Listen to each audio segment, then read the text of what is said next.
So ayun, magandang araw ulit sa inyong lahat at welcome ulit sa ating panibagong video. No? So ngayong araw, meron tayong sasagutin, no, based doon sa experience or based sa karanasan natin. No? So ang tanong ni Sir dito is situational. Kasi ang sabi niya dito is kung meron kang isang worker na nasita or may nakagawa ng violation, nakapag-violate doon sa safety policy, tapos nagalit sa kanya, bigla na lang daw siyang inabangan sa labas at hinamon ng patayan. No? So based doon kasi sa experience ni Sir, no, halos siguro, di ko alam kung siguro nasa mga 80 to 90%, no, kung hindi man 100%, no, halos karamihan ng safety officer is naka-experience ng pagbabanta, pagkipagsagutan, no, yung mga garong senaryo, no. So hindi bago or hindi na nakagulat sa trabaho ng isang safety officer, no, yung mga ganyang senaryo, no. Kasi ayun nga, doon sa nabanggit ko dati sa previous video ko, no, sabi ko nga doon, ang tatlong ugali na dapat hindi mawawala sa isang safety officer, no, unang-una na nandun yung pagiging maritismo, pagiging pakialamira mo, at saka yung pangatlo is yung pagiging matapang, no. So pagka meron kang ganung ugali, hindi talaga malabo na magkakaroon ka ng sagutan doon sa trabaho mo, no. So yun yung masakit na katotohanan pag kayo ay safety officer, no. May experience mo talaga yung pagkakaroon ng makasagutan sa site, no, mapa-worker man yan, mapa-engineer man yan, o mapa-staff man yan, mayroon kayong makasagutan yan kung ginagawa mo talaga yung part mo, trabaho mo as a safety officer, no. Hindi mo talaga masabi na 100% is pag kahit gaano kaayos is maging maayos din yung dating sa'yo, kasi nga iba-iba yung ugali na makikita mo pagdating sa construction site, no.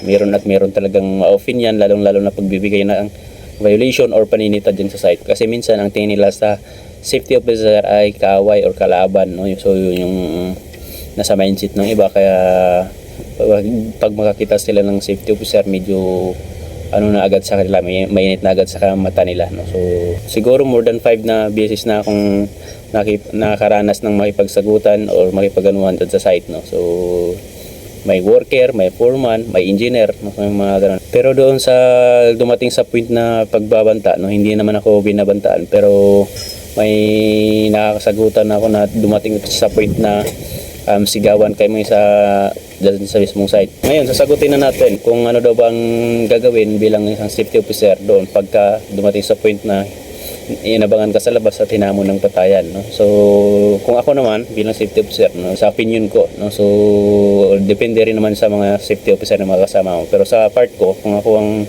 hinamon, no, hinamon ng bigla na suntukan, no, hanggat maaari kung kaya kong i-record, no, may cellphone naman, gawa ko ng video or mag-record ako doon sa mga pangyayari na yon. Tapos pangalawang gagawin ko doon is ipapa-blatter ko, no, sa barangay, no, para doon namin masitel or mapag-usapan ng maayos, no, para in case na mayroong may record siya na siya yung nagbabanta or nagamo na ang patayat sa atin, no. So yung mga ganung scenario.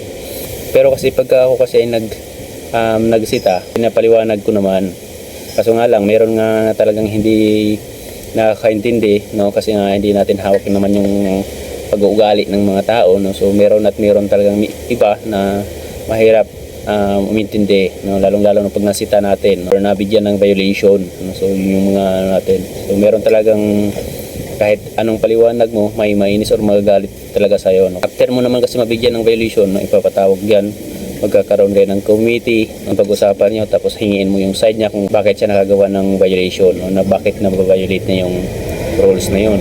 Tapos ipaliwanag mo sa kanya, no, so kung gaano kabigat, kung ano yung magiging sanction niya. Ng example na lang, first offense warning, no, yung mga ganun, or kung mabigat-bigat yung kaso niya, 3 days suspension na agad or 15 days, no, yung mga ganun bagay. No, so yun lang naman sa akin. Pag ako ang nasa side ni Sir, no, kukuha ako ng cellphone ko, mag-record ako, magsabi ako, pero hindi ko papatulan yun. Pangalawa, ipapablatter ko, lalong-lalo na ganyan pagbabanta na yan, medyo mabigat-bigat na kaso yan, no. So record natin, i-report natin sa barangay. So yun lang naman sa akin. Maraming salamat at ingat po sa inyong lahat mga ka-safety. Thank you and God bless.